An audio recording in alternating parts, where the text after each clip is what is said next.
Hello and welcome to episode 3 of Checking the Gate. I'm your host, Owen Rogers, and we're going to talk about this week in television and film. First, let's get into what my week was like, man.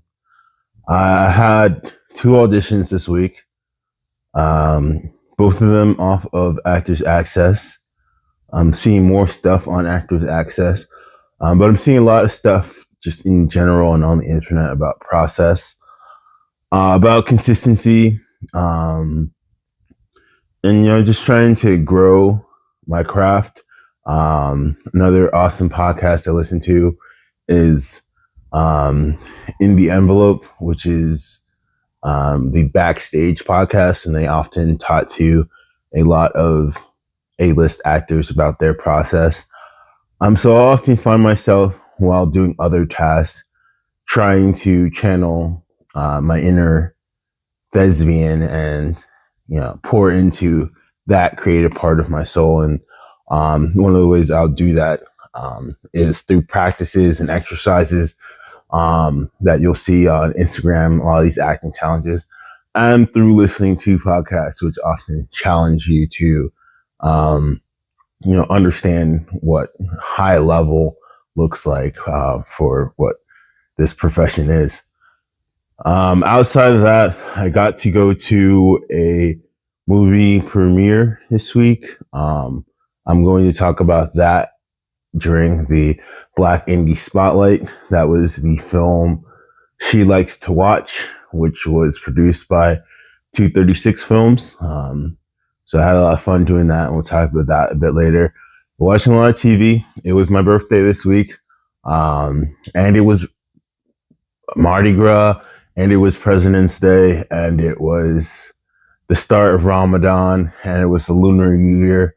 So there's a lot going on this week. So sorry I got to you a little bit late, but the culmination of all those things, I think, kind of coincided, and hopefully, it's the year of the horse, and that's supposed to bring a lot of change and cycles and things coming to conclusion. So I'm hoping that part of that means that the elevation is, abundant throughout all of my and all of our different practices. But yeah, it's about manifesting, but it's also about putting in the work so that when the opportunity arises, the preparation is already there so that you can, capitalize on that. I have one more audition. I have 2 more auditions that are due that I just have been putting off, but one of them is voiceover.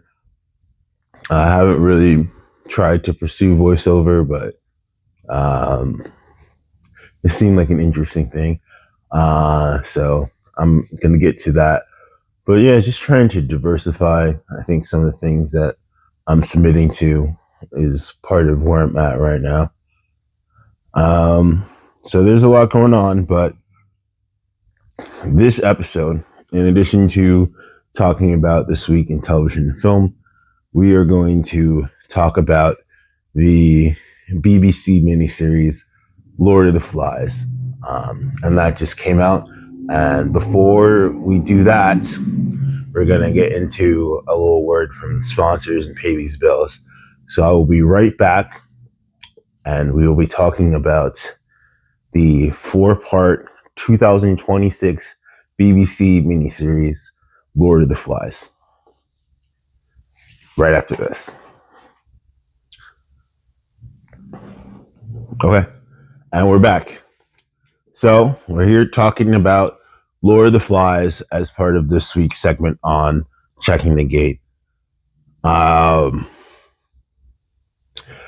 am one of the few people who didn't see Adolescence. I'm guessing many of you have, perhaps you haven't, but it was a series that took the world by storm. And the youngest Emmy winner ever was on that show, and his name also happens to be Owen. Shout out to Owen. But I say that to say that the writer and creator of Adolescence, who is Jack Thorne. He recently was at the helm of the new Lord of the Flies series, which came out, I think, last year or maybe earlier this year on BBC. But the rights were just acquired by Netflix. So it is on Netflix now for people in the continental US to watch. Um, Jack Thorne, again, I haven't seen Adolescence, but it came to a lot of critical acclaim. People love it. He also was responsible for um, Enola Holmes, which is uh, the chick from Stranger Things. It's her Sherlock Holmes spinoff. And he also did Wonder, which, for better or for worse, I think is a proven track record on between those three films doing YA and or films which star a lot of younger actors. So I think it was probably a no-brainer for him to get picked to do this adaptation for Lord of the Flies. Maybe even it was his comfort zone. Perhaps that's what he prefers. I'm not judging as to why that might be, but perhaps he prefers to work with younger talent, and he's definitely built a career off of it and had a lot of success. So, Lord of the Flies is one of the seminal books. It's been adapted a couple times for film, but it is the human experience through the lens of these young boys stranded on an island. So why not get one of the foremost writers and creators who are responsible for other seminal works involving coming of age and younger actors going through trials and tribulations. So it made a lot of sense, I think, for him to get that opportunity. Yeah, I enjoyed it a lot. I will say that this series is very stylized. If you haven't watched it yet, watch it. If you've watched it and you kind of skim through it, or you're like, oh well, maybe I'm familiar with the book enough that you don't see the value add in watching it again. This film is so this series is so stylized. The color grading, it gives a real vintage feel. It's supposed to take place, I think, sometime in the 1940s. I'm guessing. I don't know. You could tell I did great in American or English literature. But it takes place with these kids flying in a commercial aircraft, which gives me some context that it's probably like the 40s, maybe the 50s. But it crashes on this island.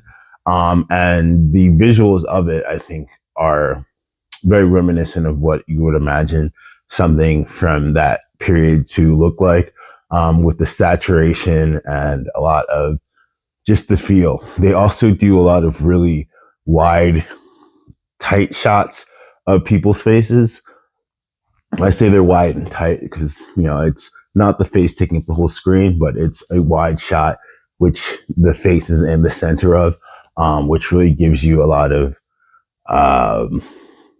detail and expression into their faces, but also gives you space on the left or the right of them so you can kind of see it. I don't know what that style is called, but I've seen it frequently, sometimes in documentaries, but oftentimes when you're trying to really establish or evoke a reaction to a specific character, you'll kind of have them over a somber beat. They get some really good casting choices for these children in terms of what they look like and making you be transported through those close-ups. It's not the same thing, but it's similar to some of the Steadicam stuff that Spike Lee does in terms of like a signature shot and kind of how you are relating to that character. But yeah, the one in particular, the character that has a birthmark, you kind of see a lot of his innocence and his journey, and kind of in a series that is 4 episodes, which are about an hour long, that has 20 or 30 boys on an island.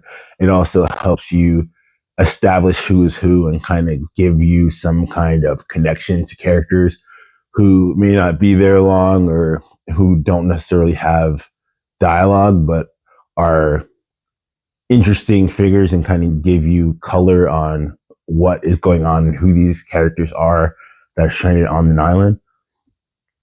Beyond that, I think one of the more interesting choices that was made is the main character, the protagonist, Ralph.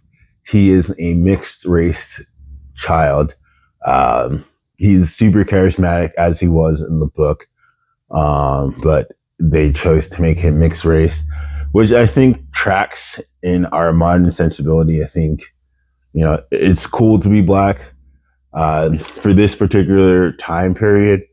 I don't think they probably could have gotten away with creating a reality where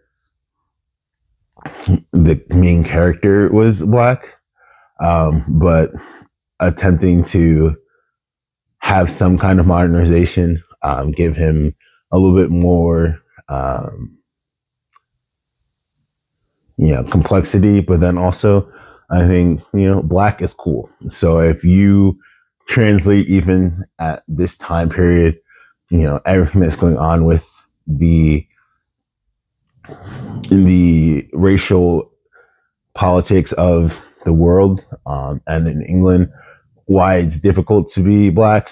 I think there's a certain amount of swagger and confidence that comes from that. And so having a child that's mixed race that's able to channel that, I think makes sense as to why the charisma of this character Ralph was there, and kind of why he is, thrown into this leadership role, even though he might not be the logical choice, not necessarily the most physically gifted, not necessarily the smartest, but has the right amount of confidence and the right amount of all those boxes are checked, that it's like, okay, yeah, why wouldn't we want this guy to be our leader? Watching it, I definitely felt a lot of like Barack vibes. He seemed like the leader that, the people were like looking to for the answers. And so that was the first major choice from this series that I was like, okay, well, this is kind of an interesting thing that wasn't, X's and O's from the book. And the second thing is his right hand man, Piggy, aka Fatty, aka Nikki. That actor did a phenomenal job. I forget the young man's name, but he does a great job of being very practical, being a worrywart, being a little bit neurotic. But also, I think one of the more interesting thing is, and again, this is coming from an American, 2026 perspective. And even though I said the character Ralph reminded me of Barack Obama, I think Piggy reminds me a lot of Dick Cheney, and he is the man behind the man. And oftentimes you can see that he is the one with the grand designs, and he is kind of using Ralph to implement them.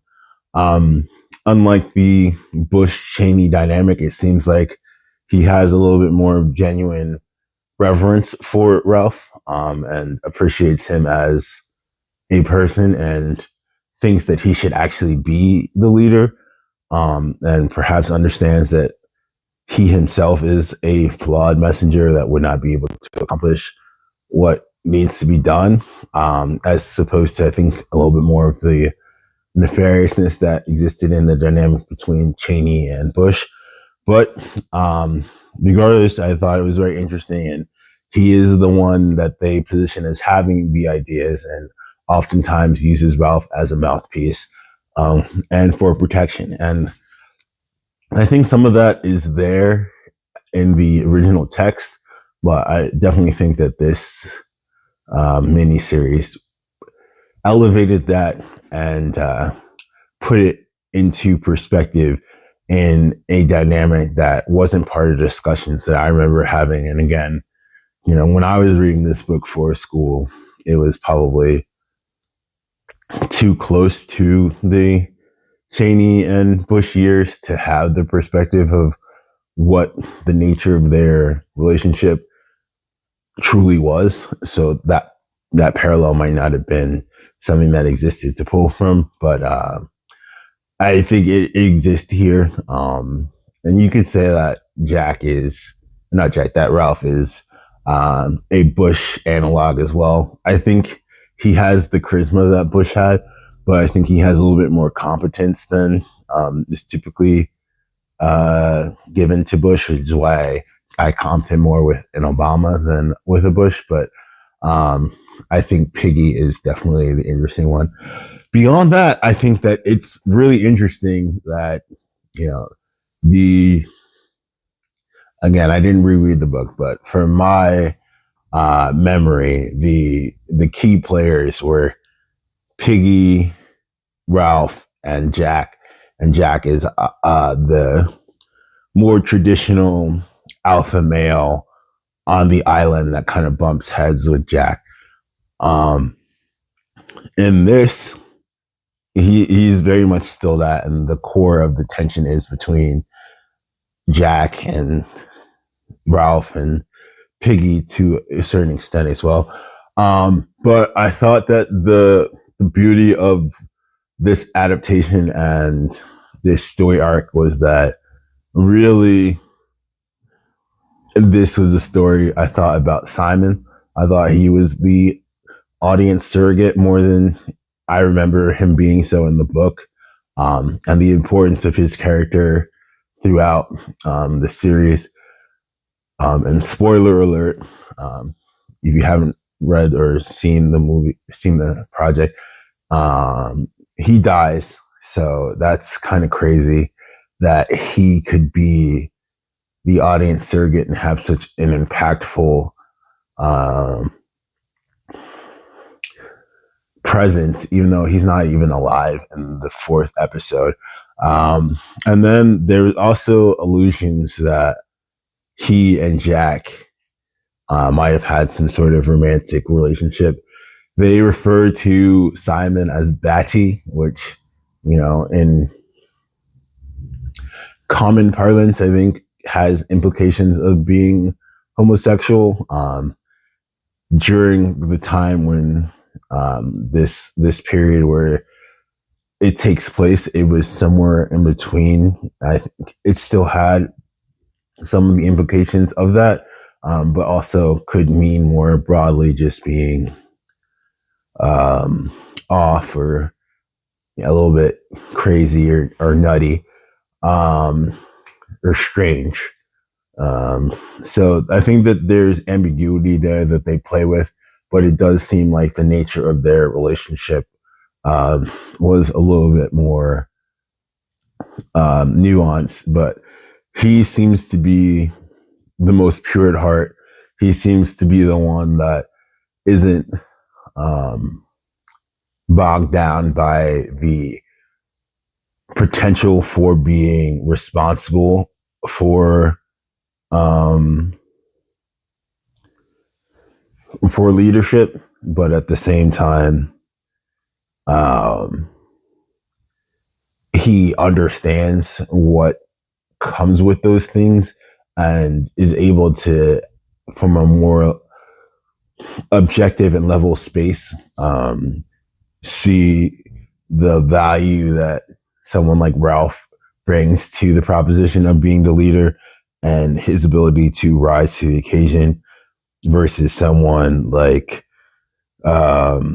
Jack, who he knows intimately as well, who he just believes is going to be someone that would have a more difficult time handling the pressures and is just ill suited for that. And so I think there's a lot of innocence in his character, but also he is lighthearted enough, and he is someone that literally goes between both sides, in terms of Jack and Ralph, and he is a confidant of both of them.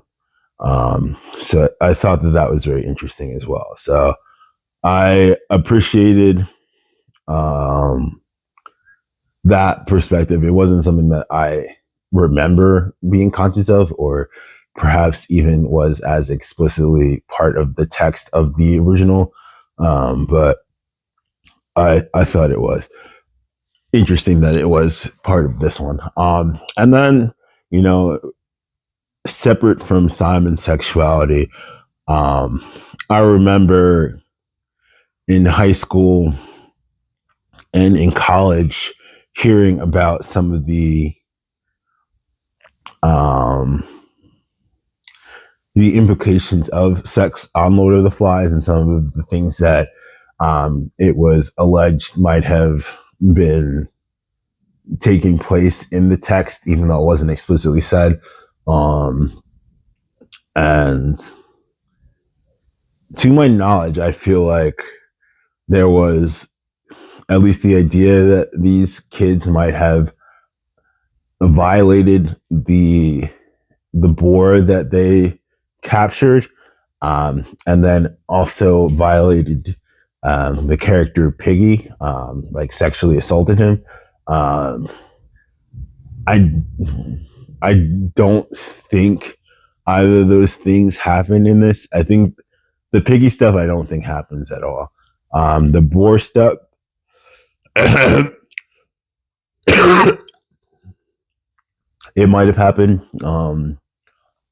off camera. It wasn't like a focal point, but I think there's enough space that you could allow for it to happen. I don't know if that was necessarily their intention, but there is one scene which kind of sets up the nature of what's going on, and it's a flashback where you have Ralph talking to his father, and they're going hunting, and he tells Ralph, like, this is their mating season, talking about the animal they're hunting, and he describes it as a very violent and chaotic time. And if you put that into the context of these boys on the island who are hunting, who are now going through the thing, you can imagine that there is sexual tension that is manifesting from there, and the fact that they have established violence and sex as being inextricable, I think, is interesting. But also they do a good job of, I think, allowing that conversation to exist without being overly reliant on it or overt. It's just something that there's been a correlation that exists historically, and I think that they align within this project, but allowed to, rest on the viewer in terms of our own interpretation of the situation. But yeah, I thought it was very interesting. There was a bidding war for which American service would be able to pick up the 4-episode series to show to the U.S. audience, and Netflix won that. So I think ultimately that's probably the best for its dissemination, because Netflix has the viewers that are already built into it. But I thought it was a good project. I am excited. It's a pretty easy watch. It's probably like 3.5 hours, maybe 3:45 for all of the episodes, so you can get through it in a weekend. yeah, and I think you feel a little bit smarter after watching it. 'Cause you're like, oh yeah, I pretty much just read a book. But yeah, like I said, I think the conversation around Jack Thorne and adolescence makes him kind of a hot topic as well. So the implications of what this means for his career, for his continued work with younger actors, um, and perhaps for him getting. I mean, Lord of the Flies is so huge that already that's the top of the top. But if you can imagine that this could open doors for him being responsible for helming more contemporary adaptations of younger adults or younger stories. Um, I'm guessing it wouldn't be Harry Potter or um, Lord of the Rings, who those have already been taken, or even The Lion, the Witch, and the Wardrobe. But I don't know what kids are even reading and what um, is relevant, but whatever a more modern classic is for um, a child actor led project, I could see him having built an irrefutable resume, which will give him the opportunity to do some cool stuff. So I'm definitely keeping an eye on him and on his career. And that has been our look back on the 4-episode miniseries of Lord of the Flies. We're going to take a quick break and we'll be right back, and we will be checking the gate, talking about the latest week in television. We'll be right back in 1 minute.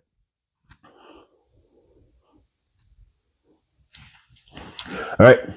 And we're back, and we're going to do the Checking the Gate segment where we talk about the latest week in television. We're going to go through a rapid fire list of the shows that I've watched, kind of recap them, talk about some bigger story points, and kind of where that takes the direction of the series. So I've been watching St. Denis Medical, which is one of my comfort mockumentary 30-minute comedies that's on Peacock. Great ensemble cast, as I mentioned before. This week, we are following Ron, who is played by blanking on his name, David Alan Grier. And David Alan Grier's character is Ron, and his son, who we meet for the first time this episode, is played by Sam Richardson. And so this is season 2, episode 12 of St. Denis Medical, which is Nod and Agree. And the premise of it is that Ron is trying to make up for a patchy relationship with his son by just being agreeable. And Sam Richardson is the son who kind of just pushes Ron's nerves, but is in a dynamic where he's oblivious to the fact that he's trying his father's patience. And he's, just more amicable as a son, trying to get some love and attention from a withholding father. What's interesting about this show, aside from the ensemble cast that I mentioned, is that this episode in particular, they're laying on the guest stars. I think that this is a cool show. It's, like I said, in season 2, episode 12. So I think the episode order is pretty high for what I'm seeing from a lot of shows. Most 30-minute shows that are out are getting 8 to 10 episodes a season. So for this to get 2 seasons and to be 10 plus, I think means that there's a lot of opportunities for working actors. And because of that, I think that the ability to guest star in that creates opportunities for employment for these actors. And then for the series allows them to have a lot of stars come in and out who are just, looking for work, but also add to the universe that they're building. You see that a lot with like Abbott Elementary, which I talked about previously, where they're bringing in stars in and out who might not be interested in the long-term commitment of being a series regular or starring on a TV show, but are working actors and are not going to turn down, an episode check. So Sam Richardson is, I think, a very talented and established actor. I love him as Richard Splett and Veep. He's great in Detroiters, but he's all over. You've seen him in something. He's been doing commercials with Allen Iverson now, as well, for Prize Picks, I think, one of these commercials. But anyway, the point is he's, a working actor. So the fact that he's doing this on this show, which I think a lot of people have never heard of the show, but they're starting to get actors that are coming into it, means that I think it's hitting chord and probably has a little bit more sustainability because of the opportunities and job that it's providing. Looking forward for future seasons and for its importance in the ecosystem. And also in the show, I think for the first time, are introduced to a character that is another doctor who's played by Wayne Knight. And if you know anything about Wayne Knight, he is one of the most successful and stabilizing forces of 90s sitcoms. And he went from being Newman on Seinfeld, and kind of really developing a bit character, which you could say was oftentimes redundant with the Kramer character, but creating that into his own thing, and becoming a fan favorite, to then going on to 30 Rock, not 30 Rock, sorry, Third Rock from the Sun. And I think he had like a 15 to like 18-year run where he was on network television as like a series regular, like nonstop. And then he has done a bunch of stuff outside and beyond that. But the fact that at the very least, someone that has been a part of very successful shows and has the pedigree of being comfortable on those sets can bring that experience into the infrastructure of St. Denis, I think is also very interesting in terms of what that means for the future of the show, upping its own quality and, again, like I mentioned, the potential for the series to go multiple seasons beyond where it's at now. I wasn't sure it was going to get a second season, and here we are 12 episodes into that second season. So it looks and feels like this is like a 4 to 5 at least season show. But again, I haven't heard anybody talk about this show, so it's hard for me to reconcile the fact that they're doing these infrastructural things that seem like it's giving this show legs, but also I haven't heard it in public or critical discourse at all. But I enjoyed it, so that's out there. And I'll next talk about Going Dutch, which is on Fox, which is another 30-minute comedy starring Dennis Leary. And season 2, episode 5, The Canuck Stops Here. Speaking of Third Rock from the Sun, features the actress Kristen Johnson. And Kristen Johnson played Sally on Third Rock from the Sun, who was Wayne Knight's love interest. So 2 different shows, both airing 30 Rock, or I keep saying 30 Rock. I got Tracy Morgan on the mind. 2 different shows which have both starred Third Rock from the Sun stars on 2 different episodes in the same week is interesting. And yeah, like I said, Sally, Kristen Johnson, she plays the Canadian colonel who is the love interest of Dennis Leary's character, Colonel Quinn. And it's an interesting, fun show, an interesting, fun episode. She's a Canadian. They do a lot to both shit on and downplay the Canadianness of it all. But I think what's fascinating about her is she's a taller woman. She's not necessarily like, bigger in terms of weight, but she's pretty tall. She reads like she's like 6 foot, but she's probably like 5'8", 5'9", or whatever. But she uses that physicality and her height to her advantage and can often be imposing. But she also plays like a very sexual character, which the juxtaposition of her not trying to be sexy, but then her characters doing these overtly aggressive and sexual things, I think is kind of her her sweet spot in terms of what her comedy kind of comes down to. And so in this, she says like, "This is my sexy blazer."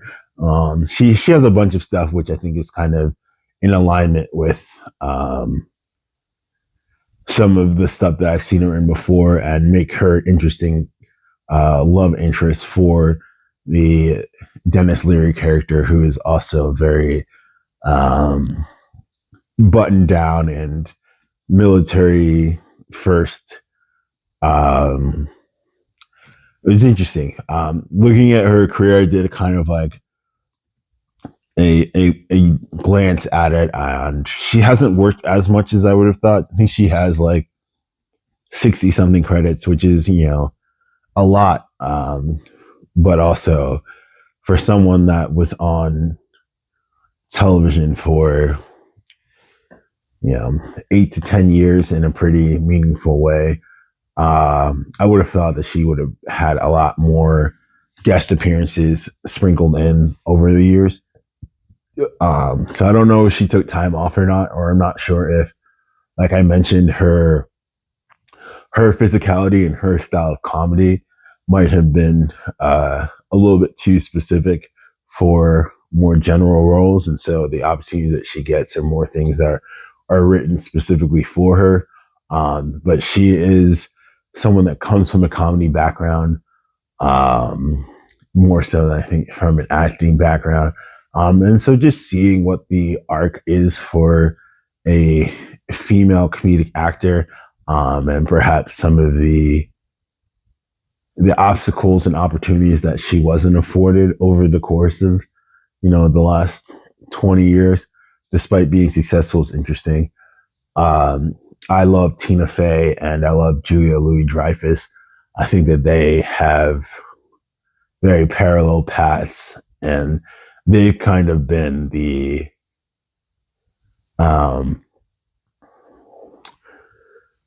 pioneers or the trailblazers in comedy for women comedians, as far as television. Julia Louis-Dreyfus is another one, between Seinfeld, The Old Adventures of New Christine, or The New Adventures of Old Christine, and Veep. That is like a generational run of 20 something years that she was the lead character on, network television on popular shows. And Tina Fey, between 30 Rock and Mean Girls and Saturday Night Live, also has been omnipresent. And so it's easy to think about those guys, but I think they're both also more writers than Kirsten is. But also the space that they take up might have created lesser opportunities for other comedians. So just interesting to think about her career arc. But I was happy to see her pop up again in this, which is an interesting show. I don't think it's as good as St. Denis Medical, to be honest with you, but it's in season 2. And I think there's a lot of shows that sneakily have made it to second seasons that I still have not heard anybody talk about, despite the fact that I'll see other shows which get canceled before they get the chance to get a second season. So I'm happy. It seems like her character will be back as a love interest for Colonel Quinn. So shout out to her. That was season 2, episode 5 of Going Dutch, season 4, episode 6 of Will Trent, which was "You're Not That Person Anymore," which I had talked about previously. They got me really on board with the love triangle slash undercoverness that the character Faith was going into, as it was revealed that her new boyfriend was part of a team that was responsible for a string of bank heists. And these guys dropped the fucking bag. They resolved the fucking mystery and all the tension in this next episode. So we only really had a 2 episode arc. I was hoping that it would get strung out and she would be in and out of undercover with this guy Malcolm, and we learn more about it. But they just wrapped it up very cleanly and very quickly, instead of building out on that suspense. And again, I just don't think that there's much of a season arc for what's going on here in Will Trent. They established that the character Malcolm, who was the love interest of Faith, was doing the robberies because he wanted to get revenge for his son who had died because of the people that he was robbing.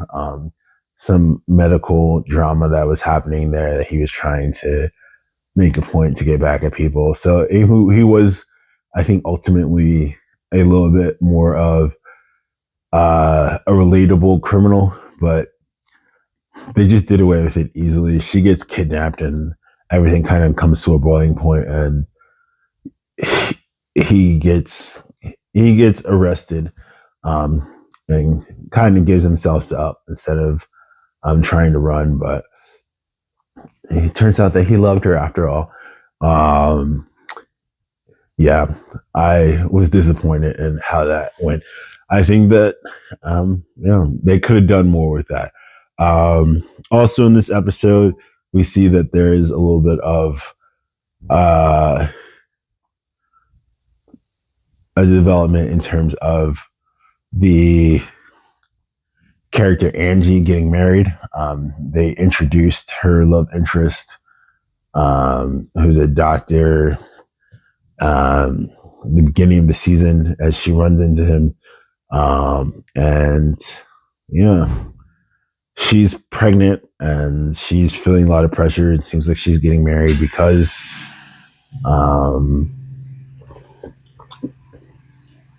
she wants to make him happy more so than because she wants to marry him and because she's feeling pressure. But they get married, and so that is organized by their gay captain. I think he's the captain. But yeah, they get the gay character to organize a wedding, which has a bunch of bikers in luminescent gear kind of sending them off. I guess it was cute.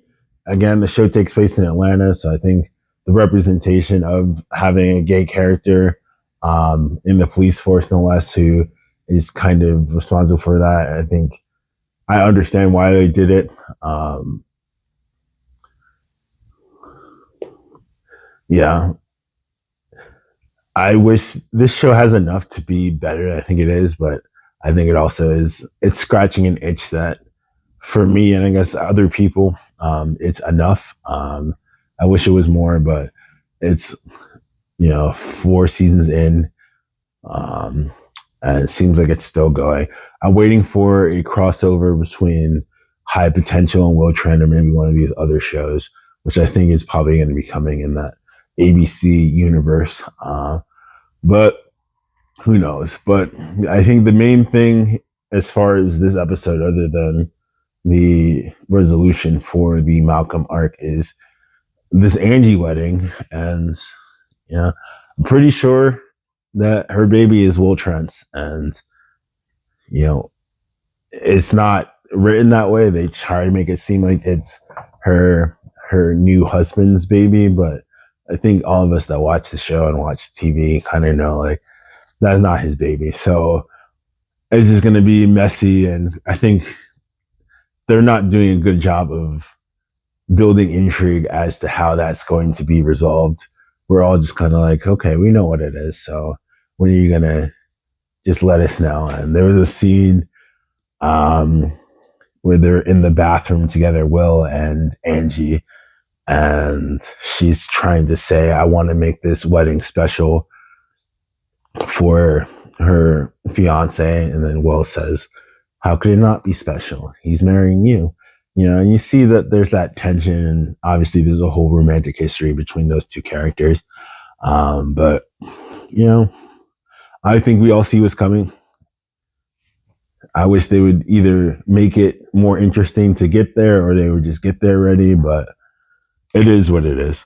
That was season 4, episode 6 of Will Trent. And now season 4, episode 6 of Industry. This was a very interesting and intriguing episode. It was definitely less sex and more just drama and world building, but also still a lot of sex. We had Kit Harington's character Henry go on a bender. He relapses.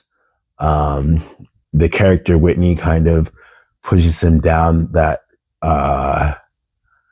rabbit hole, and that rabbit hole has glory holes.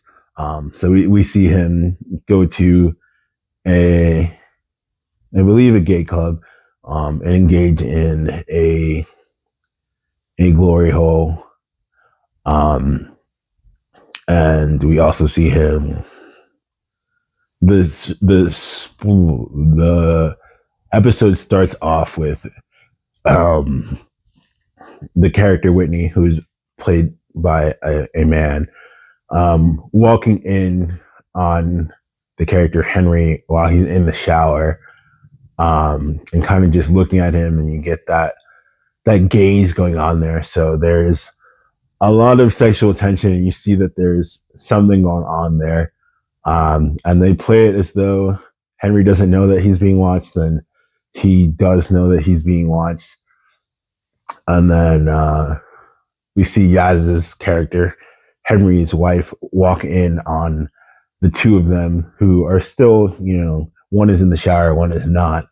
But she walks in and clearly is like, what the fuck is going on? Why are you talking to my husband while he's in the shower? And then, Whitney leaves, and Henry acts as though he didn't realize that Whitney was there. But Yaz is quick to remind him that she knows that he blew some kid while they were in high school, to which he replies like, it wasn't gay, it was high school, everybody does that kind of thing, which it didn't happen at my high school, but more power to him and to the spectrum and to all that stuff. But the idea is that he obviously has some experience with this.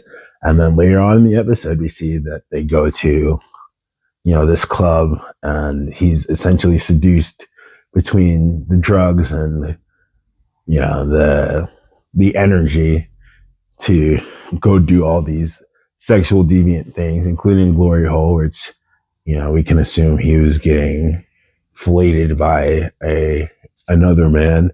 But then that sequence ends with him waking up in a bed with what I assume are two sex workers who are both female, one of whom has a strap on. So there's clearly a spectrum going on there. But the idea is that he has relapsed so hard, he's gone back to his vices, and he's not discriminating. That dick is for everybody, man, woman, trans, whatever. So he's just slinging it. But Yaz is on the outs and feels betrayed and is in a precarious spot because she knows that this is a sign that her husband is going down a path which is not going to end well for either one of them. So it's interesting to see that they get kind of the sex out of the way from the onset. But the bigger arc for the story this episode is that they are getting pressure at tender from Harper's company, who is trying to prove that they are not that they are a fraudulent company, and so they're trying to fight this battle on all fronts. And so as all this stuff is happening, you see internally that there is this power struggle between Whitney, Yaz, and Henry, which, as I mentioned, also involves sex and sexual tension. And we add to that Haley. And so much happens in this. But the most interesting thing is that for this episode, we are given voiceover, which is a letter, which is from Whitney.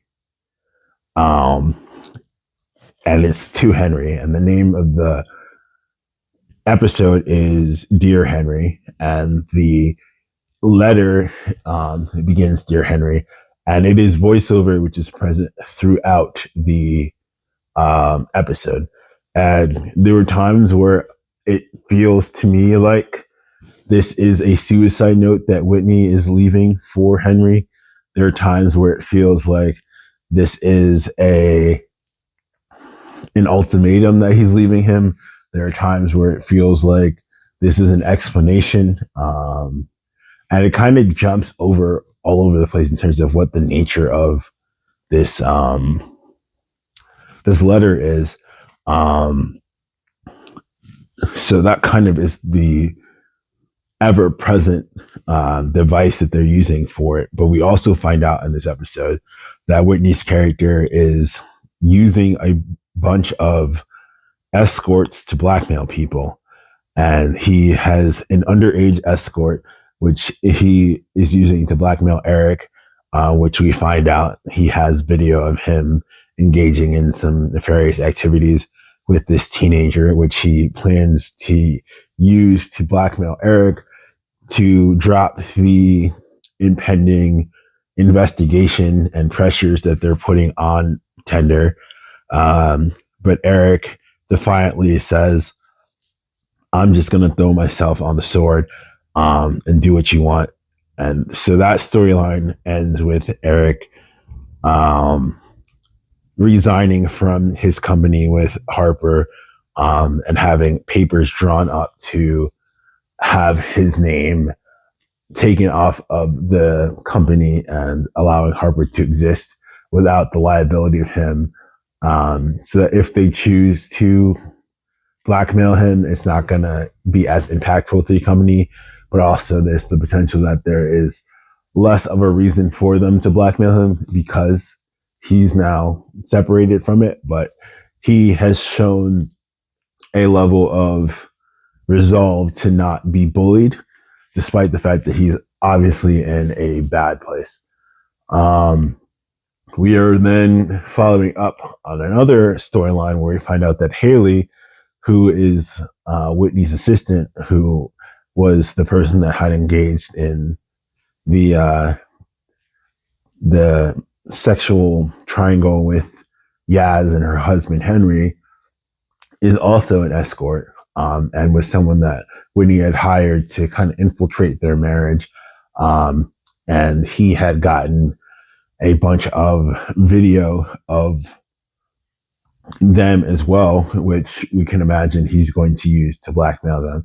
But Haley, in an attempt to, regain her own agency, she demands that she gets money from Whitney and is being let go of what she sees as a sinking ship. So she tries to negotiate a $500,000 separation fee. And then she goes to Yaz and tells her everything that's happening and tries to make sure that she gets on Yaz's team and tells her that she wants what Yaz has and is trying to establish access and create her own path in the world, independent of, her escort background and some of the devious things that she has been doing. So I think her character gets a little bit more interesting as well. And then we find out that, Henry, who tries to trigger his own investigation and kind of get to the bottom of what's going on at his company, is met by Whitney, who says, like, hey, I was hoping that you would come along, willingly, but since you want to play hardball, it's best said through this letter. And he gives him the letter, which was the letter that we have been getting voiceover for the entire episode. And so we now see that he's kind of implicated Henry in all of this and lets him know, like, hey, if we go down, it's not just going to be me, it's both of us. And we, for better or for worse, are aligned. So you better get in line because there's no looking back from this. So the stakes are high. I think there's one more episode left of this season, maybe two. It's been a very eventful development for industry, and I'm excited to see what happens next. I like what they've done, especially the pivot of them no longer working all together at this hedge fund, but it trickling out into all these different things. And this episode ends with the character Eric walking down a road in the middle of the street in broad daylight, as the credits roll over him. I'm guessing this is his swan song because, as I mentioned, his character is under threat of blackmail, of pedophilia. So you can imagine that he's not able to operate as an operator in the world that he's in anymore with that kind of pressure. But it seems like he's able to go out on his own terms. He kind of set up his daughters and his family for stability by signing over all of his interest in his company to a trust, which will be triggered to his family. And so that might be the last we see of Eric. Hopefully not. I love that character. I forget the actor's name, but he was on Lost, which is how I first came across him. But yeah, it's very interesting, and we'll see. Hopefully that's not the end of him, but if it is, I think he went out on his own terms, and the visual send-off of walking down the road in the credits was one of the cooler ways that I've seen a character exit a series. So if that is the case, we'll see. But he also was one of the emotional and structural pillars of the series. So it's interesting to see what the series will be without him. So that has been Checkin the Gate. We're going to take a quick break and we'll be right back. And we're going to be talking about this week's Black Indie Feature Spotlight. And we'll be right back. Okay. And we're back with this week's Black Indie Spotlight. As I mentioned at the top of the show, I was able to go to the premiere of She Likes to Watch, which is an independent Black film, which was produced by 286 Films. 236 Films. And 236 Films is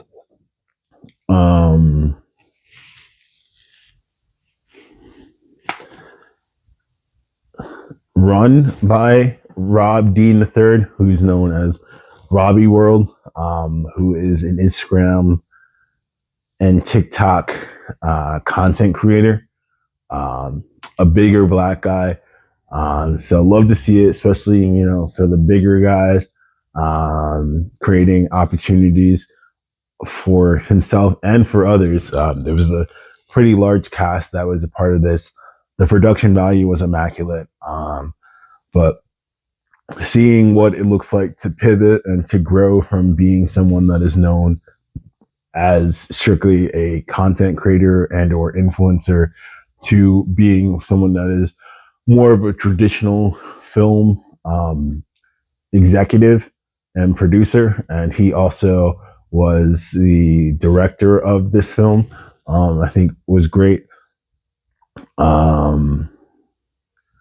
Yeah, it is a very interesting film. So, we talked previously with the episode about Terry Joe, Miami Missionary, over what some of the pitfalls and the obstacles are for being a content creator or influencer, taking the path to being a more traditional studio player. And so it's interesting to see it. In that film, it was a vehicle for Psychonic. This film is produced and directed by Robiiworld. I think he has a creator credit, but not a writing credit on it. The screenplay was by someone else, but it's just interesting to see that he didn't use his star power for this. And I say that to say he's not in this film. So to be someone that is the most known quantity in the equation, has the most followers, probably has the most recognition. I'm choosing to use his influence and his connections to make it happen, and then create the opportunity for him to direct without him being necessarily the focal point of the thing by being in it. I thought was interesting. Like I mentioned, the production value was amazing. There are a lot of twists and turns. This is the first premiere that I can remember that had trailers, and the trailers were other movies created by 236 Films, which is cool. Definitely has a lot of synergy and definitely shows you that there is a vision and a game plan beyond just that particular project. So I can't knock it. It's the first time I've seen it though. This was also a prime example, I think, of a project and a group leaning into Tubi. They are going to Tubi for distribution, but also it seems as though they're viewing them as more of a strategic partner and trying to leverage the fact that their audience is there and trying to reach an audience that looks to Tubi for content, instead of shying away from it. And, as I mentioned before, Tubi and even like Tyler Perry can have a lot of stigmas that come with it, which may or may not affect the trajectory of an actor or director or creator's arc. But I think there is a new paradigm arriving where Tubi is becoming its own thing and self-sustaining enough. Same thing with Tyler Perry, honestly, where there are people who are able to have successful careers and reach heights that previously weren't achievable, by doubling down on being actors known for very specific roles, and in this case for very specific types of content. So it was cool to see that. It gave me aesthetically and even, I think, conceptually vibes of the movie Him, which is with Marlon Wayans, the football movie. There are definitely a bunch of visual scenes that felt like they were influenced by it. There are a lot of twists, there are a lot of turns in it. It's pretty straightforward, but also it's complex enough that you're like, okay, well, even if we saw something coming, it wasn't like unwelcomed. So I enjoyed it. I thought it was a good movie. Again, the production value was pretty good. If you know anything about Robiiworld, for me, and the limited interaction with his content that I've seen, I would describe him as horny. And I think this movie is also very horny and suspenseful. There's a lot of I think male gaze that happens in some of the skits that he does. Um, and he and I think his wife or his partner, they have a lot of skits where like they are looking at women together, which is whatever, each person for their own. I'm not knocking anything at all, but for sure, I think that horniness is in the film. Most most apparently with the lead actress, who's played by Stormy Maya. Um, so I was watching this movie and I was like, okay, this girl, she's solid. Yeah, she's a decent actor. And then about like she plays someone who's a little bit more conservative. About like a quarter of the way through the movie, she breaks up with her boyfriend and decides to, get her groove back.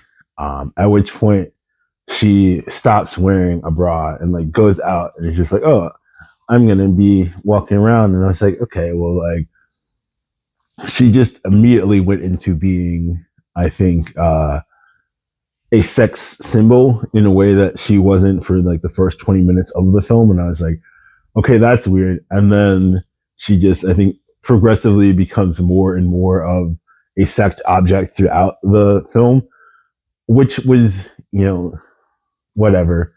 But at the same time, I'm watching it and I'm just like, okay, like she's actually a pretty good actress, So there were times where it was like, okay, well, maybe he went out and he just got a stripper or he got someone from, a casting call. And it's just like, okay, like I'm looking for someone that is willing to do X, Y, and Z, who is the best looking of all of you that's willing to do these things.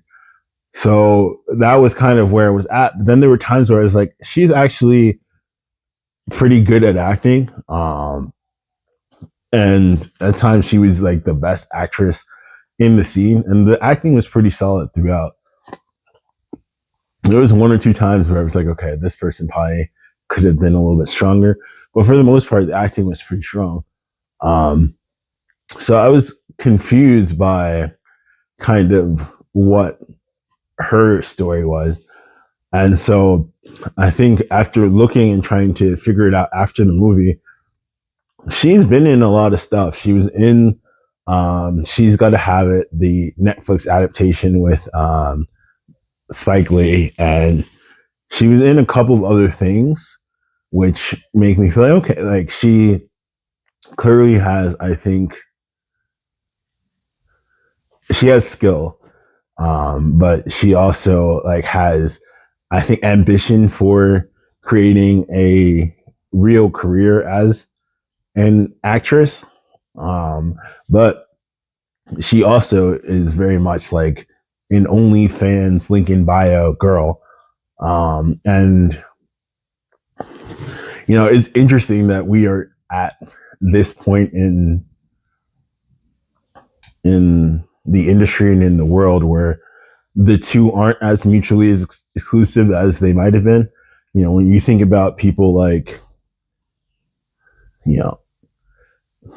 going back, I feel like Marilyn Monroe is probably the first person, but she was such a specific thing and content was so different at that point that wasn't quite something that people could engage with. And I think there was still a little bit of separation where it was like, this is the myth of it versus this is the person that we are regularly interacting with as seeing on screen.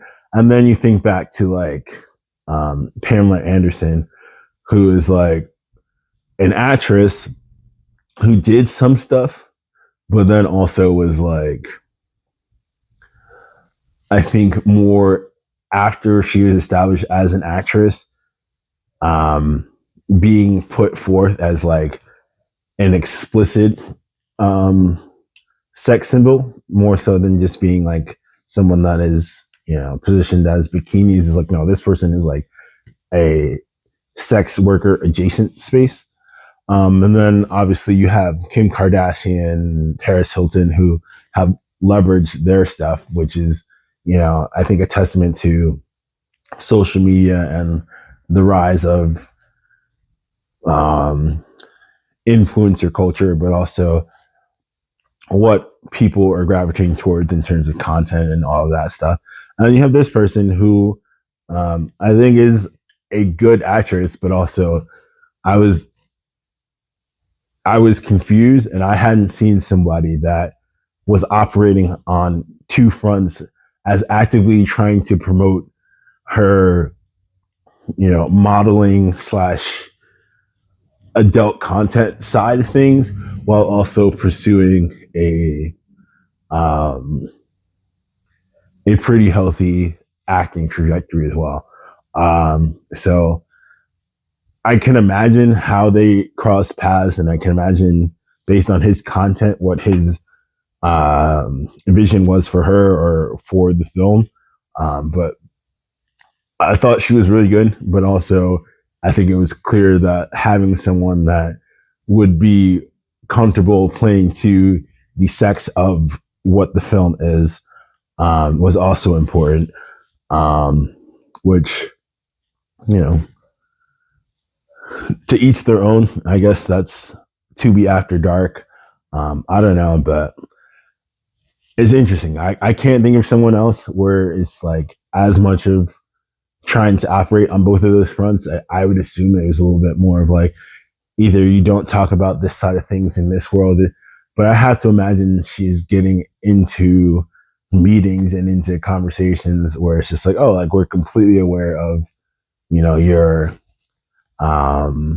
your adult content, but also we're looking at you for, roles which may or may not leverage your adult content, but are also like you're in a Netflix Spike Lee movie or Spike Lee TV series at the same time. So it's just like, and again, like the people that I can think of broadly are not good actresses, but she was believable in a lot of the scenes where it's like, okay, like I'm believing you, but also I'm not exactly sure what this trajectory is. So that was, I think, one of the more interesting parts was the decision to cast her and to have her as part of it. You also saw in this film that two of the other main characters were a doctor and an IP lawyer. So it's cool to see that there is portrayals of African Americans in successful professions and being depicted as, elites. So that's another factor that plays into this film. There was one scene where the character that Stormy plays, her character's name is Kim. She works at a hair salon, but then they do like a very tight shot, kind of like what we were talking about earlier with the Lord of the Flies shot, where it's just like a tight shot just on her head, with a little bit of room to the left or to the right of her. But you can see like the tracks in her hair, and it's just like, it was really only that one shot, because she wears a hat a lot of the other time, but it was like that one shot where it's just like, okay, like you're supposed to be a hairstylist, but your hair is, I think, pretty visibly, not on point in this scene where it is like right at the forefront, which is something that I think took away from the reality of it. But it was just that one scene. But also, I think it also was kind of Tyler Perry-esque. And Tyler Perry is, I think, a little bit infamous for his use of wigs and improper hair depiction. So I don't know that was an intentional nod or whether that was just something that happened. But again, with the Atlanta-ness of it all, with some of the portrayals and the sexual nature of it, I think there was some parallels that existed between this film and like a Tyler Perry creation. There's a lot of like messiness that you'll see in a lot of Tyler Perry stuff. This one, I think, was again a little bit more modern and like straight up just X-rated. I think this is like a hard R versus I don't know. I don't really watch Tyler Perry, but I don't know if he has any stuff that is R. I think in my mind, most of his stuff is more PG-13 because he's trying to go for a general audience. But I'm sure there's been some stuff. I don't fucking know. I'm not an expert on the man. But this is definitely not family.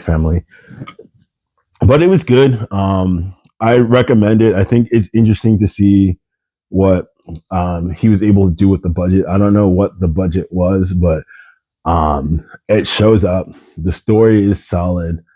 I think the visuals are great. The acting is pretty solid.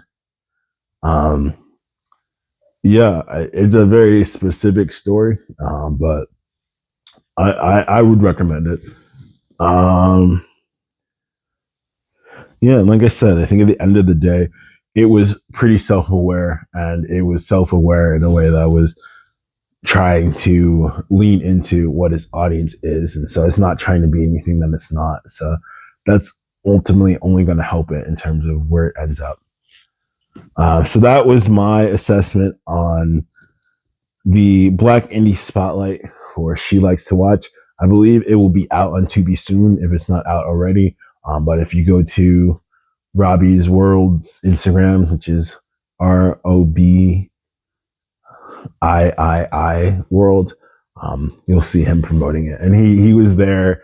Most of the cast was there, and they did a great job of introducing the film and trying to set the stage and just being personal. And it seems like it was a passion project for them. And so I'm excited for it. I didn't see the casting notices for it, but it seems like they got a bunch of local talent here in Atlanta. I don't think I saw anybody that I knew in it. But, I'm all for stuff that is creating opportunities here locally. And this very much seems like that. So I'm interested in seeing where this goes, how it's received, and definitely trying to be a part of future projects. So shout out to them. Yeah, if you're into this kind of stuff, I would recommend it. It's good. Let's go check out She Likes to Watch. And we're going to be right back, and we're going to finish up with this week's box office. And I'm going to talk about the film, Nirvana, the band, the show, the movie, which I saw, and I will let you know about that right after we come back. And we are back. We're going to talk about this week's box office. So broadly, number one film in the box office this week was Wuthering Heights, which made $32 million. That was a little bit of a sleeper hit. People weren't expecting it to be as big as it was, but it's based off the book.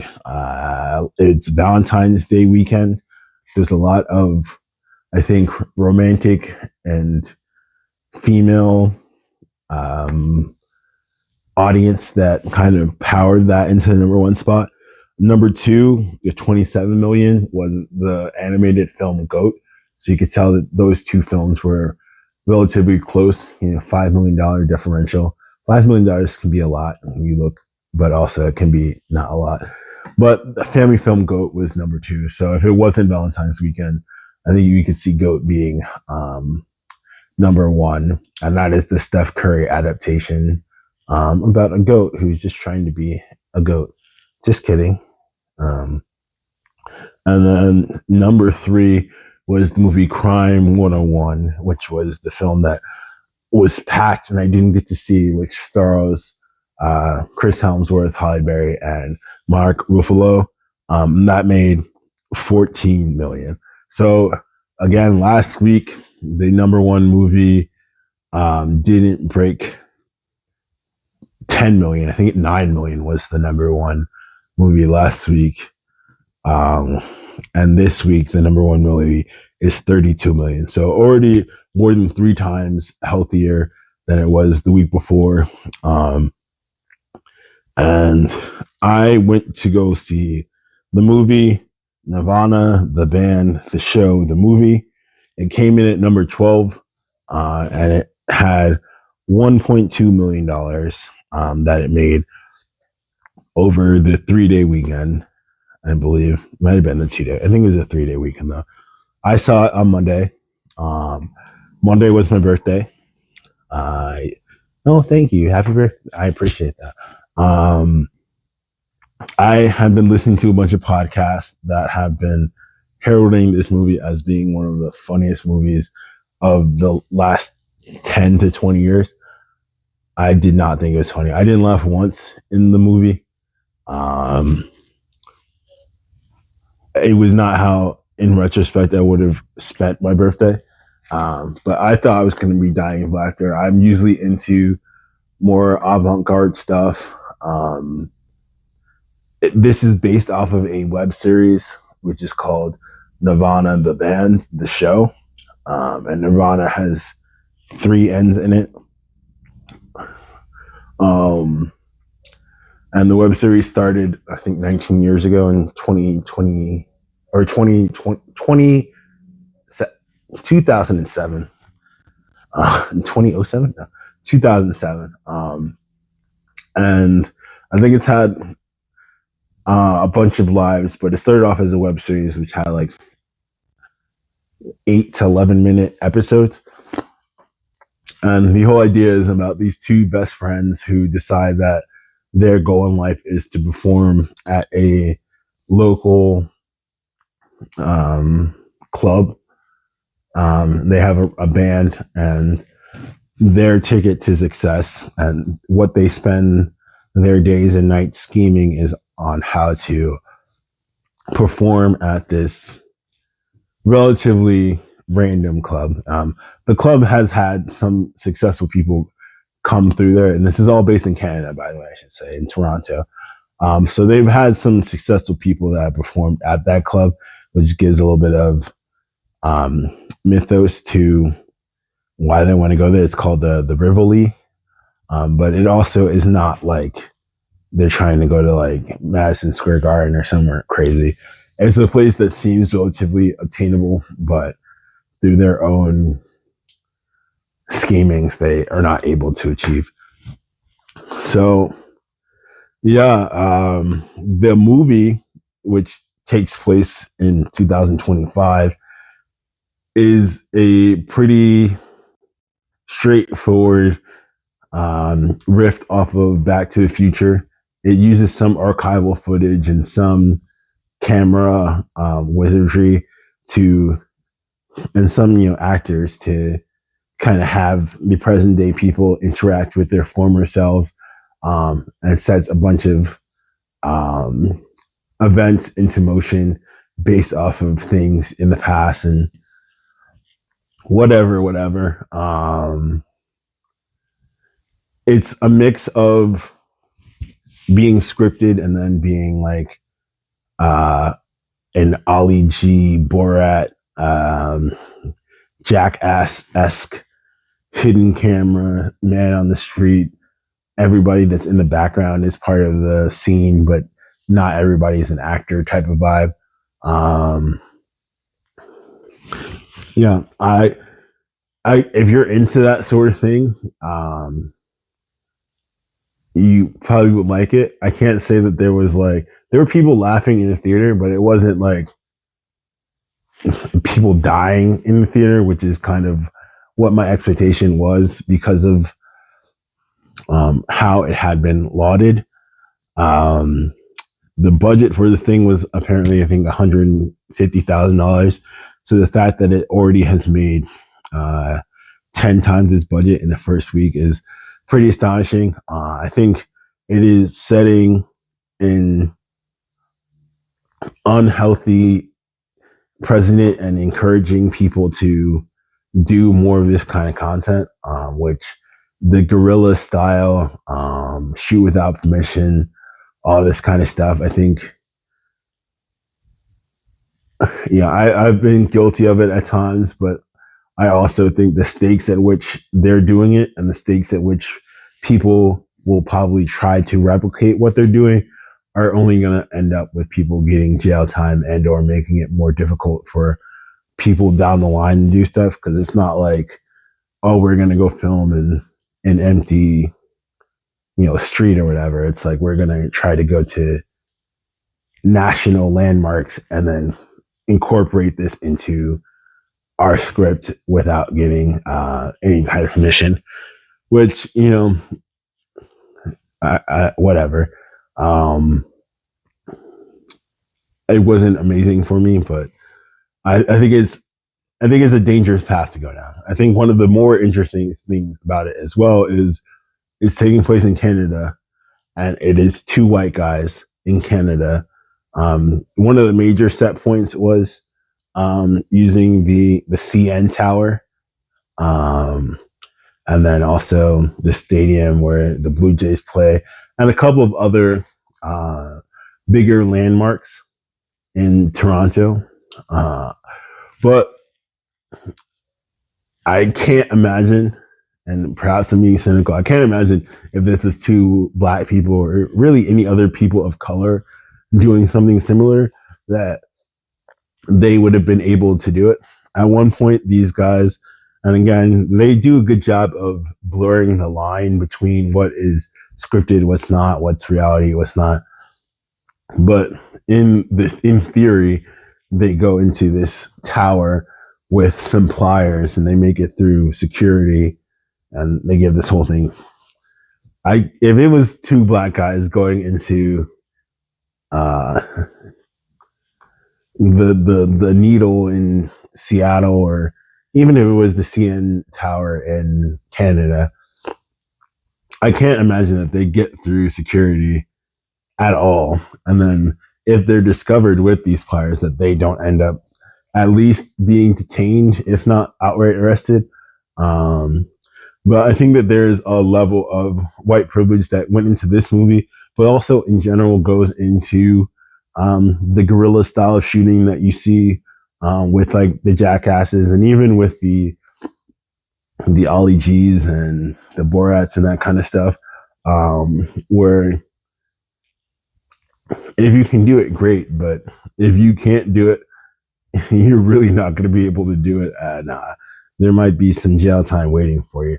And so I think these guys that created it, I think they have been building this thing. And again, I think it's dope that you have a project that has 19 years of archival footage that you can reference, which is no small feat. And, you've been doing it, you've developed these characters, and for you to be able to revisit some of the stuff that you've already shot is interesting. But I also think that it's very specific in terms of how they were able to do it. And it was entertaining, I guess. The best thing about it, I think, was just like the story of the friendship of the two of them, which was like, very wholesome and like, is a good story arc for them to go to, but also like I was looking for comedy. I wanted to laugh, and I did not laugh through this. But it was very impressive what they're able to do with that budget. Um, yeah, they go back in time. One of the major indicators is they go see The Hangover, and the the joke where he's like paging doctor, and everybody in the theater laughs. And my interpretation of it was that the character was reacting to the fact that in 2008 you could say something as culturally insensitive as that, but in 2025 there's no way you're saying something like that. And so the fact that that joke was coming in on a theater and everybody was laughing made him be like, oh, okay, well, there's something, clearly I'm not in the right timeline. But it could have just been people laughing at that joke, which has become, so uh, played out, and that you've heard it before, and that he was realizing people were laughing at it for the first time. I've heard different interpretations of it. My interpretation of it was more about the faux pas of saying something as culturally insensitive being an indicator that he was no longer in 2025. But there could have been more for that. There were no real black characters in the movie except for, I think, one or two actors who were not even really bad actors, but were just